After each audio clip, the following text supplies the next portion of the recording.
ओम शांति। मैं सर्व खजानों से संपन्न आत्मा हूँ, ऑनेस्ट हूँ, ईमानदार हूँ।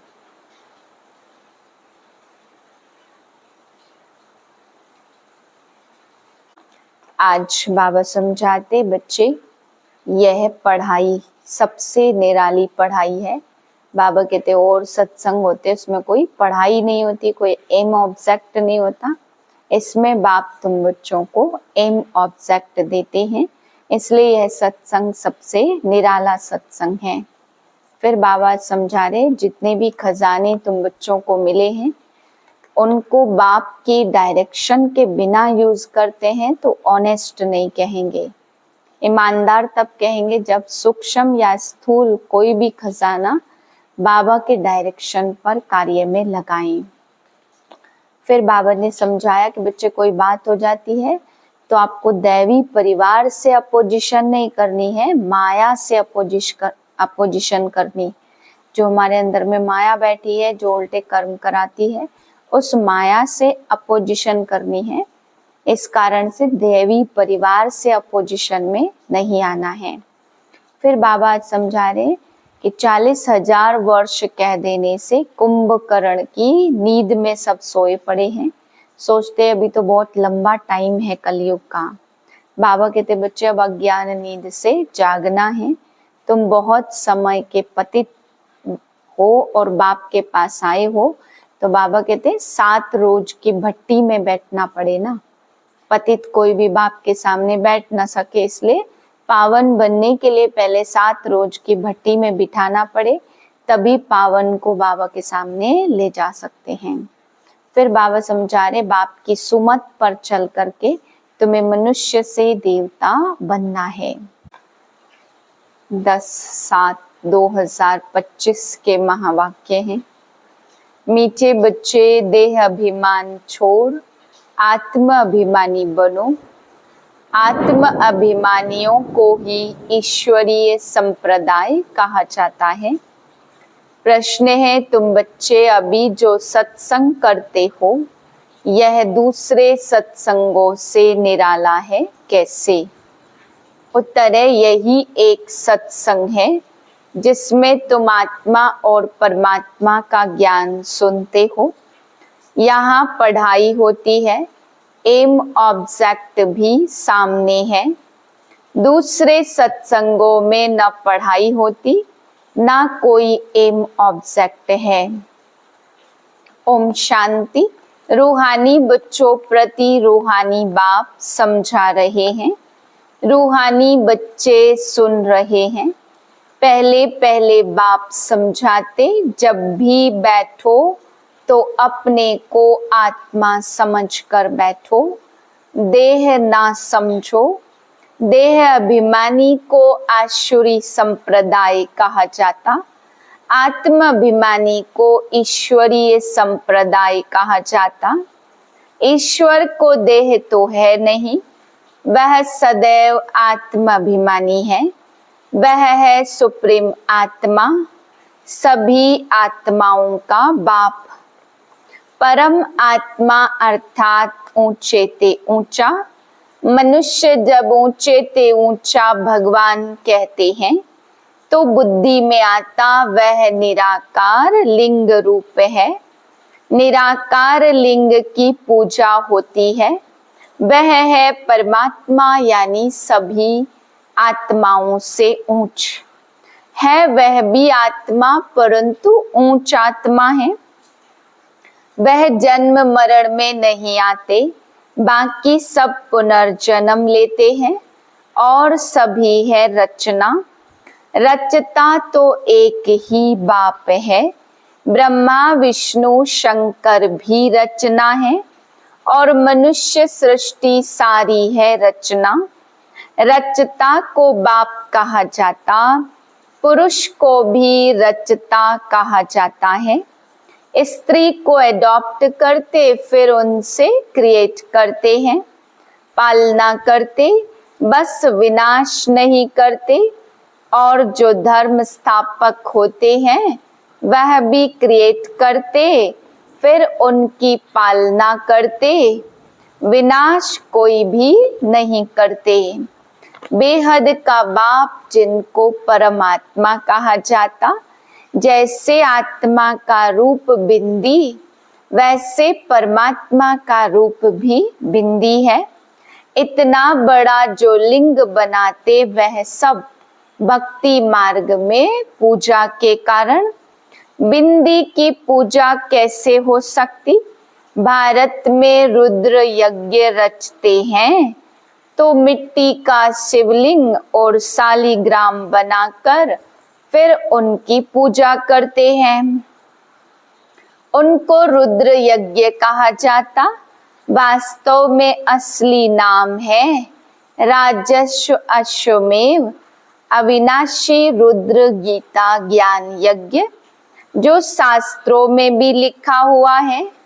अब बाप बच्चों को कहते, बच्चे अपने को आत्मा समझो, और जो भी सत्संग है उसमें आत्मा परमात्मा का ज्ञान कोई में है ना कोई में है ना दे सकते हैं। वहां कोई एम ऑब्जेक्ट होती नहीं है। शरीर धारण किया फिर शरीर छोड़कर अशरीरी होकर जाना है। रचयिता है बेहद का बाप, आदि मध्य अंत की कहानी सुनाते हैं। बाप कहते, तुम अपने को आत्मा समझो, हम फर्स्ट क्लास आत्मा हैं। कहते, भ्रुकुटी के बीच चमकता अजब सितारा, परंतु वह क्या है कुछ भी जानते नहीं। बाप समझाते, तुमको मैंने हीरे जवाहरातों के महल दिए, फिर रावण राज्य में तुम पुजारी बन गए। यहाँ भी शिव के मंदिर में इतने तो हीरे जवाहर थे, कोई एक तो मंदिर होगा नहीं। मोहम्मद गजनवी ऊंट भर कर ले गए, इतने माल थे। ऊंट तो क्या, लाखों ऊंट भी ले आए तो भी भर न सके। सतयुग में हीरे जवाहरात सोने आदि के महल होते। मोहम्मद गजनवी तो अभी आया, द्वापर में भी कितने महल आदि होते हैं। वह फिर अर्थक्वेक में अंदर चले जाते।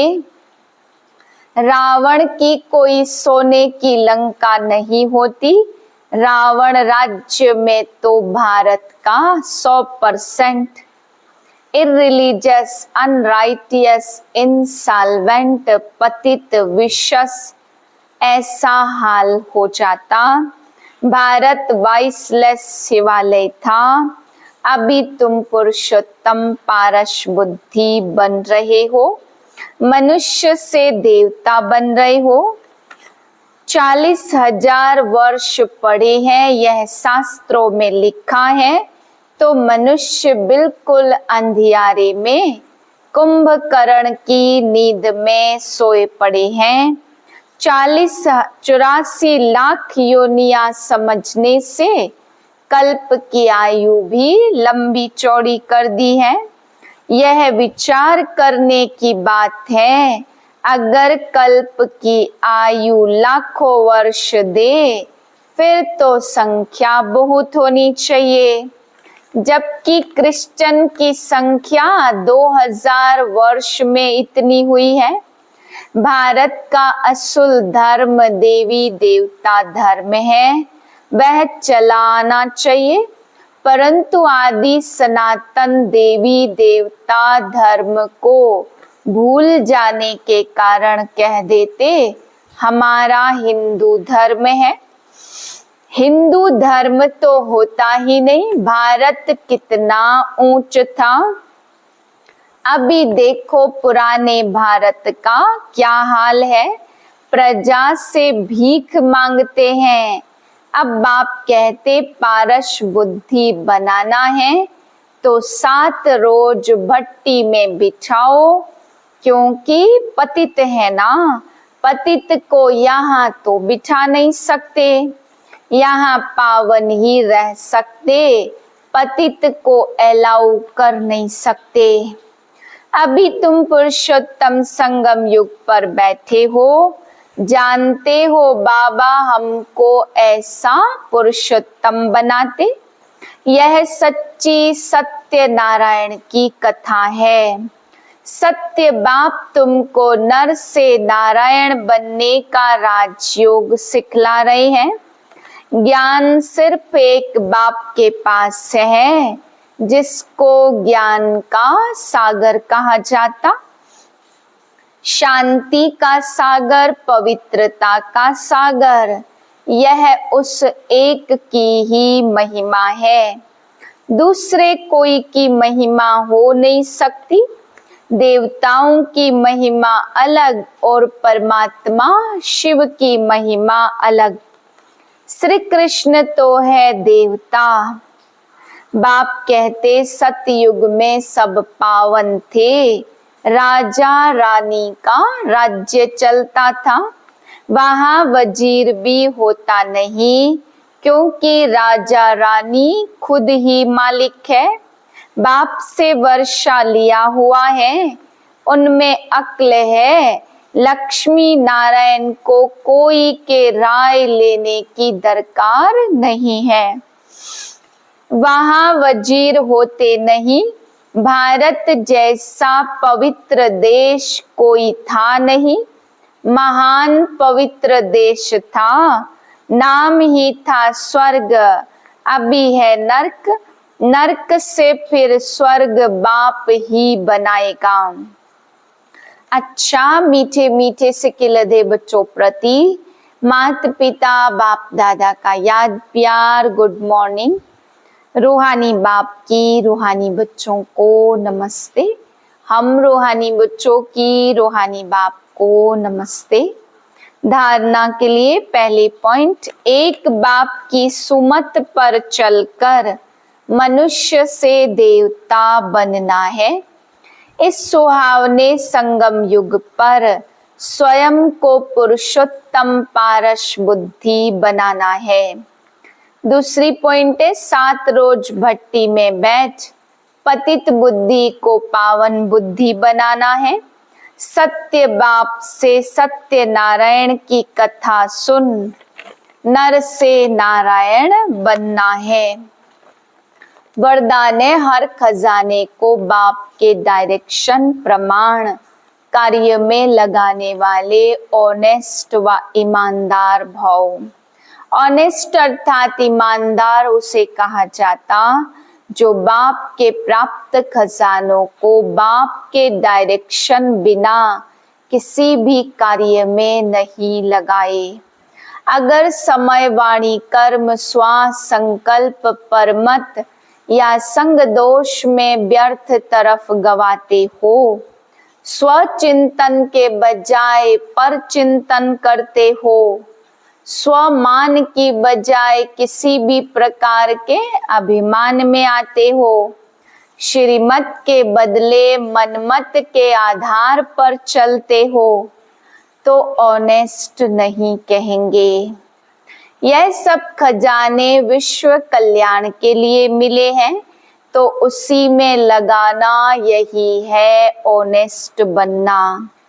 स्लोगन है, अपोजिशन माया से करनी है, दैवी परिवार से नहीं। अव्यक्त इशारा है, सभी आत्माएं एक ही बेहद का परिवार हैं। अपने परिवार की कोई भी आत्मा वरदान से वंचित न रह जाए, ऐसे उमंग उत्साह का श्रेष्ठ संकल्प दिल में सदा रहे। अपनी प्रवृत्तियों में ही बिजी नहीं रहना, बेहद की स्टेज पर स्थित हो, बेहद की आत्माओं की सेवा का श्रेष्ठ संकल्प करो।